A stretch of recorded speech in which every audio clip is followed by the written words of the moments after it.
Abra sua Bíblia sem perca de tempo, segundo livro dos Reis, capítulo de número 11. Segundo livro dos Reis, quero ler aqui com você 3 versículos. Esse texto fala sobre quando Atalia manda matar a família real e Joás escapa e é ungido rei. Diz assim a palavra a partir do versículo de número 1 ao 3. Vendo, pois, Atalia, mãe de Acasias, que seu filho era morto, levantou-se e destruiu toda a descendência real.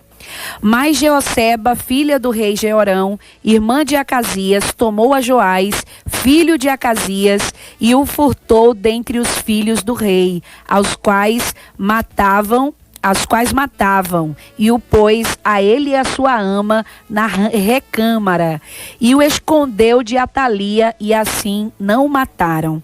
E Jeoseba o teve escondido na casa do Senhor 6 anos, e Atalia reinava sobre a terra. Esse não é um texto que comumente a gente ouve se pregando na igreja ou até mesmo nas rádios. Então eu peço a você que dobre a sua atenção nesse momento para que você possa entender do que eu vou falar. Fazendo aqui uma breve introdução, irmã, quem era Atalia? Atalia era filha de Acabe. Atalia era filha de Acabe com Jezabel. Você sabe que Acabe foi rei de Israel e não teve uma boa conduta, não teve um bom procedimento diante do Senhor, e especialmente porque foi negativamente influenciado por sua esposa Jezabel, que era uma mulher obstinada, de coração duro, rebelde, idólatra, e sofrendo influências da sua esposa Jezabel, Acabe conduziu todo o povo à idolatria e a estar longe da vontade e do propósito de Deus. Por causa disso, o Senhor faz uma promessa, O Senhor usa o profeta Elias e profetiza, dizendo que o reinado de Acabe ia chegar ao fim e Deus ia dar cabo de toda a descendência de Acabe. O Senhor ia destruir toda a descendência de Acabe por causa da sua liderança ruim, por causa do grande mal que ele causou ao povo, lhes afastando da presença e da palavra do Senhor, da lei do Senhor. Nesse momento aqui em que esse texto é registrado, a Bíblia vai dizer que o Senhor levanta Jeú. Jeú, ele é o escolhido pelo Senhor para ser o grande guerreiro que ia praticamente causar um extermínio a toda a família de Acabe. O texto vai dizer que nesse momento mais de 70 pessoas da família de Acabe morrem. E uma dessas pessoas é Acasias. Acasias era filho de Atalia, que era filha de Acabe, ou seja, Acasias era neto de Acabe e Jezabel. Então, alguém teria que assumir o trono, não é? Acabe morreu, consequentemente Acasias, o seu neto, também morreu no meio dessa matança. O trono ficou disponível, o trono de Israel ficou vazio, alguém teria que sentar. E como diz a história e a lei, ele só deveria ser ocupado por alguém da mesma família, não é? Pelo próximo descendente. O descendente que fica vivo, alguns filhos de Acasias ficaram vivos. Só que a sua mãe, Atalia, filha de Jezabel, ao saber que os seus netos estavam vivos, veja que mulher terrível, veja que mulher diabólica, eu posso dizer assim. Ao saber que os seus netos ficaram vivos e eles eram os legalmente autorizados, o mais velho, é claro, a assumir o trono, o texto vai dizer que essa mulher, na sede de poder, na sede do trono, da coroa, porque tem gente que é obcecado pelo poder, tem gente que é obcecado pela fama, pela honra. Essa mulher, o caso de Atalia, filha de Jezabel, só podia ser filha de Jezabel, não é? Embora uma coisa não tenha a ver com a outra, eu não sou obrigada a seguir os caminhos dos meus pais. Eu não sou obrigada a seguir os passos dos meus pais, se estes não agradam ao Senhor. Mas esse aí é um outro assunto. Então, Atalia, sabendo que os seus netos ficaram vivos e que eles eram legalmente as pessoas que poderiam assumir o trono, essa mulher começa a matar todos os seus netos. Ela não se comove com o luto de ter perdido mais de 70 pessoas da sua família, inclusive o próprio filho Acasias. Quando essa mulher sabe que o seu filho havia morrido, ela então começa a matar os seus netos. Todos os que podiam ser possíveis candidatos a assumir o trono, Atalia manda os seus servos assassinar. E a Bíblia vai dizer que nesse interim, nesse meio período, o Senhor levanta Jeosseba. Jeosseba era meia filha de Atalia. Por quê? Porque ela não era filha de Atalia com Jeorão. Ela era apenas de Jeorão, apenas filha de Jeorão, de um outro casamento. Ela era enteada de Atalia. O texto diz que quando ela Jeosseba sabe que Atalia, tomada por uma loucura de sede pelo poder, começa a matar todos os seus netos, de maneira muito rápida, muito ligeira, ela esconde Joás. Joás aqui era apenas um bebê, era um dos filhos de Acasias. O texto vai dizer que ela esconde Joás, leva Joás para o templo, providencia também uma ama para amamentar, para dar leite, para tomar conta dele, até que ele chegasse à idade de assumir o trono. Gente, quando eu medito nessa história, quando eu paro para meditar nesse texto sagrado, o meu coração se enche de alegria. Porque certamente Joás, ele era alguém que já havia sido escolhido pelo Senhor para suceder a linhagem mau de Acabe, para suceder o reinado desastroso de Acabe. E Joás seria alguém que faria a diferença no meio dos seus familiares, no meio da sua parentela.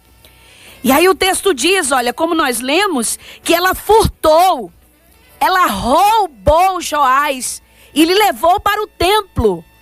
Em outra expressão vai dizer que ela tomou. Quando a gente fala de furto, quando falamos de roubo, nós entendemos que isso, claro, isso não foi consentido, não é? Não foi de comum acordo com a vítima.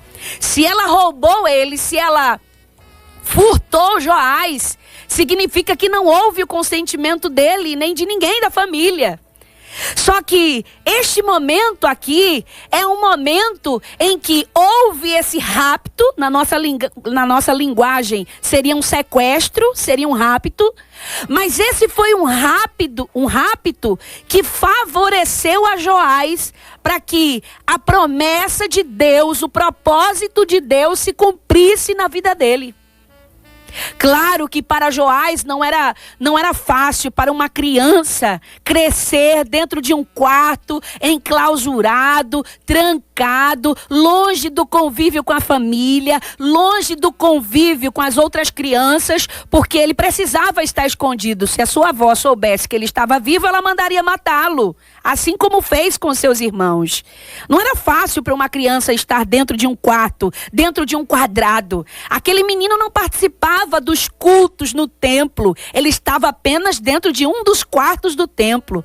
Aquele menino não saía para o pátio para brincar, porque alguns dos que tomavam conta do templo, eles poderiam vê-lo e contar para Atalia que naquele momento reinava sobre Israel, porque teoricamente ela era a única descendente que restou da família de Acabe e que poderia assumir o trono. E aí entra a aplicação pessoal desta palavra para o nosso coração. Porque eu posso estar falando para você que está vivendo em um momento como esse de Joás, em que você está vivendo num quadrado, sabe? Sabe o que representa um quadrado? É uma situação difícil, que você não tem para onde correr, que você não tem como sair dela. Só Deus pode tirar dessa situação. Talvez o momento que você esteja vivendo é um momento tão crítico, é um momento tão difícil, que por mais que você quisesse sair, você não consegue. Aleluia!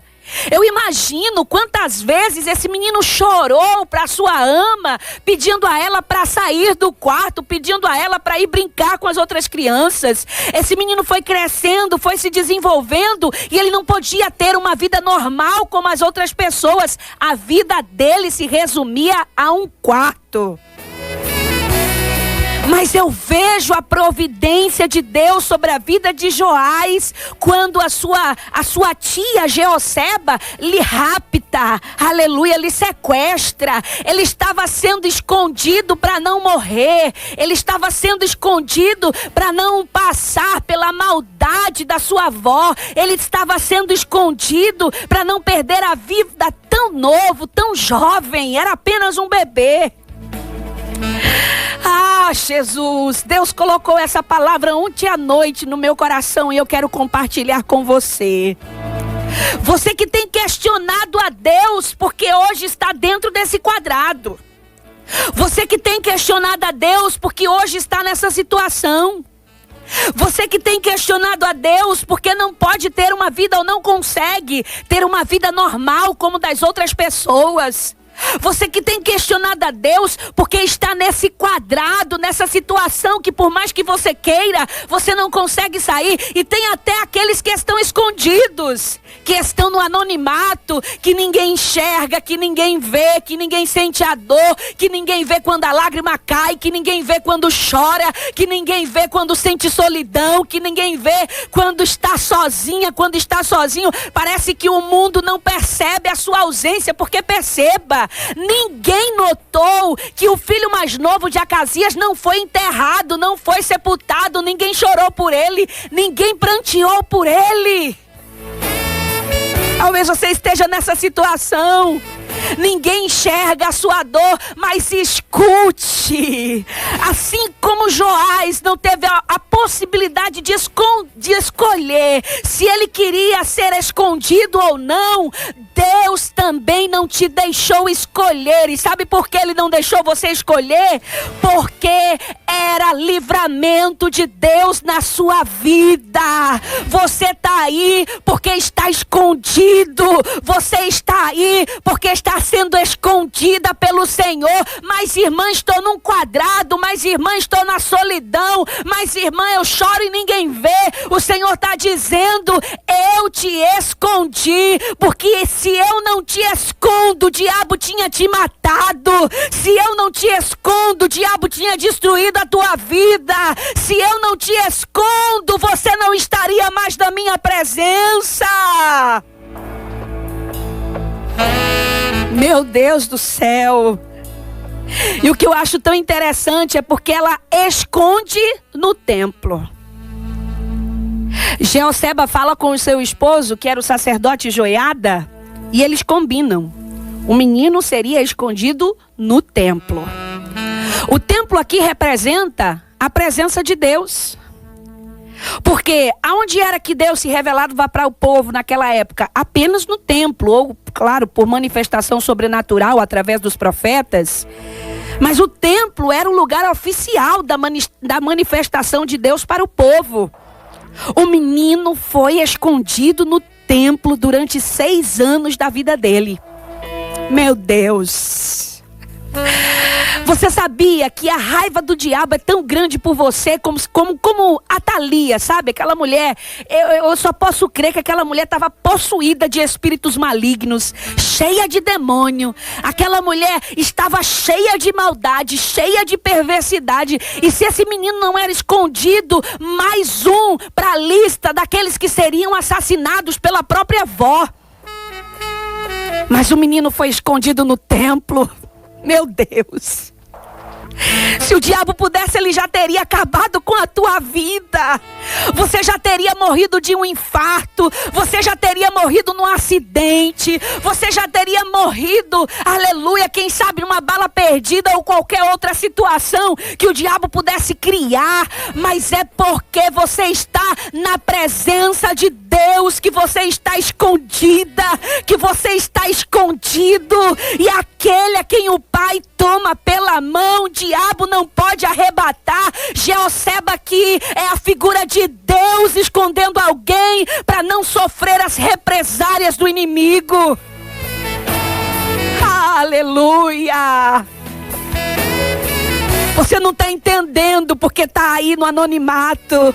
Você não está entendendo porque ninguém está te percebendo. Você não está percebendo porque está sozinho, sozinha. Você não está percebendo porque ninguém te enxerga nesse processo que você está passando. Mas o Senhor está falando com você e está dizendo: sou eu que estou te escondendo no meu pavilhão. Você está no esconderijo do Altíssimo. É por isso que você ainda está vivo. É por isso que você ainda está de pé. É por isso que você ainda está na minha presença. Eu quero caminhar para concluir essa palavra. Observa aqui o cuidado de Deus sobre a vida deste menino. Jeosseba não só se preocupa em escondê-lo, como providenciar uma ama, que eram as mulheres que amamentavam as crianças naquela época, ou por ausência da mãe, ou quando a mãe não tinha leite, né? Que antigamente a gente chama das segundas mães, né? A mãe de leite. Eram as amas daquela época. Jeosseba leva o menino e a ama, e com certeza ela pagava esta ama para que ela pudesse tomar conta do menino ali, naquele quarto, dentro do templo. E ela cuidava de todas as formas, passava o dia com o menino, trocava a fralda, dava banho, dava leite. Se o menino adoecesse, ela dava remédio. Essa ama providenciada por Jeosseba é a figura da providência de Deus, da provisão de Deus, do cuidado de Deus. Aquele menino que não contava com o amor da sua avó, que não podia desfrutar do amor da sua família, apenas da sua única tia e do seu tio. Mas aquele menino estava sendo cuidado e amparado por aquela ama. Escuta o que eu tenho para te dizer nesta manhã. Não se preocupa, enquanto você está nessa situação, não vai faltar o cuidado de Deus sobre a sua vida. Não vai faltar o alimento, não vai faltar a provisão, não vai faltar veste, não vai faltar calçado, não vai faltar o que você precisa. O céu já preparou uma provisão para você. O céu já preparou, assim como Elias, quando estava no deserto, o Senhor manda corvos para o alimentar diariamente. O corvo não tocava na carne que era de Elias, o corvo não tocava no alimento que era de Elias. Escute, tu não vais morrer de fome porque está sozinha. Você não vai morrer de fome porque está desempregado. O cuidado de Deus permanecerá sobre a sua vida. Lá iorebarra sudeorra sudecanturehai. Ai, irmã, mas enquanto eu estou no quadrado, a Thalia está reinando. Porque a Bíblia diz que enquanto Joás estava lá, no quarto escondido, a Thalia reinava. Desfrutava do poder, da coroa, do trono. Escuta, não se preocupa não, porque a Thalia está reinando. Parece que não aconteceu nada. Não tem alguém assim? Enquanto você está sofrendo, tem alguém que está aí fora reinando, dando gargalhadas, usando e abusando. E quem sabe muitas vezes usando e abusando daquilo que é seu.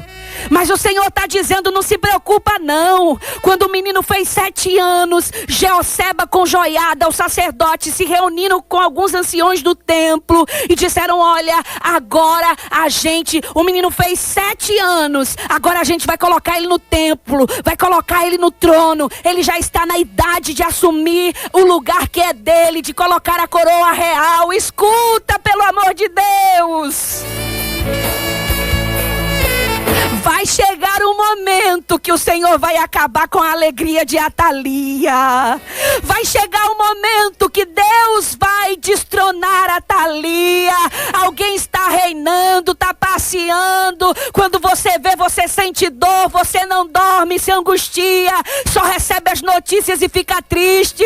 O Senhor está dizendo, o sétimo ano está chegando na tua vida.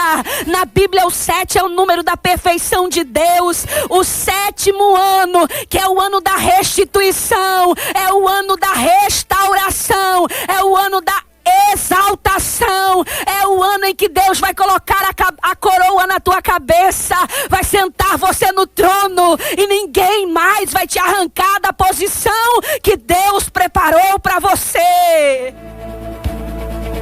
Oh, Jesus, eu preciso parar por aqui, mas eu recebo essa palavra. Não há mal que dure para sempre. Apenas 6 anos Atalia reinou no lugar de Joás. E Joás estabeleceu a maior reforma da história de Israel. Aquele menino fez a diferença. Deus te colocou aí para te preparar e para você fazer a diferença.